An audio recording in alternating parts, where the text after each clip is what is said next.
Back to news. తుఫాన్ ప్రభావంతో నష్టపోయిన రైతులను ఆదుకుంటామని మంత్రి పొన్నం ప్రభాకర్ తెలిపారు. సిద్దిపేట జిల్లా కోహిడ మండలంలో ఆయన పర్యటించారు. బస్వాపూర్, పోరెడ్డిపల్లిలో వరద ఉధృతి తెగిపోయిన రోడ్లు, కల్వర్టులను మంత్రి పొన్నం పరిశీలించారు. హుస్నాబాద్ పరిధిలో తీవ్ర నష్టం జరిగిందన్నారు.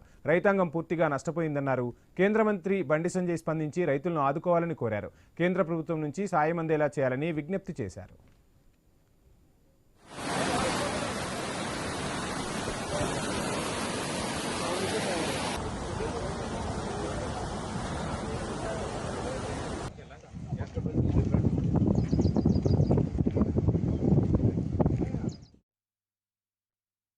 హుస్నాబాద్ నియోజకవర్గము 3 జిల్లాల పరిధిలో సిద్దిపేట, కరీంనగర్, హన్మకొండ పరిధిలో ఉన్నటువంటి ఈ ప్రాంతం పూర్తిగా జలమయమైంది. రైతులకు తీవ్ర నష్టం జరిగింది.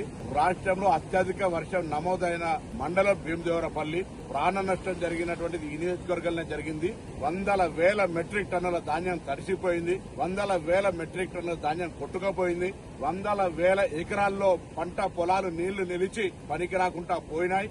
రోడ్లు కట్టయినాయి, కల్వర్ట్లు తెగినాయి, ఓవర్ఫ్లో అయి గ్రామాల మధ్యలో రాకపోకలు బంద్ అయినాయి. కాబట్టి రాష్ట్ర ప్రభుత్వం ఇప్పుడే ముఖ్యమంత్రి గారు, ఉన్నతాధికారులు, కలెక్టర్ వీడియో కాన్ఫరెన్స్ జరిగింది. నేను కూడా అందులో పాల్గొన్నా. విపత్తుగా తీసుకుని కేంద్ర ప్రభుత్వం నుంచి కూడా పూర్తి సహాయ సహకారాలు అందించాలి. ఈ సమయంలో రాజకీయాలు కాదు, రాష్ట్ర ప్రభుత్వం నుంచి అన్ని రకాల సహకారం చేయడానికి గౌరవ ముఖ్యమంత్రి గారు సిద్ధంగా ఉన్నారు.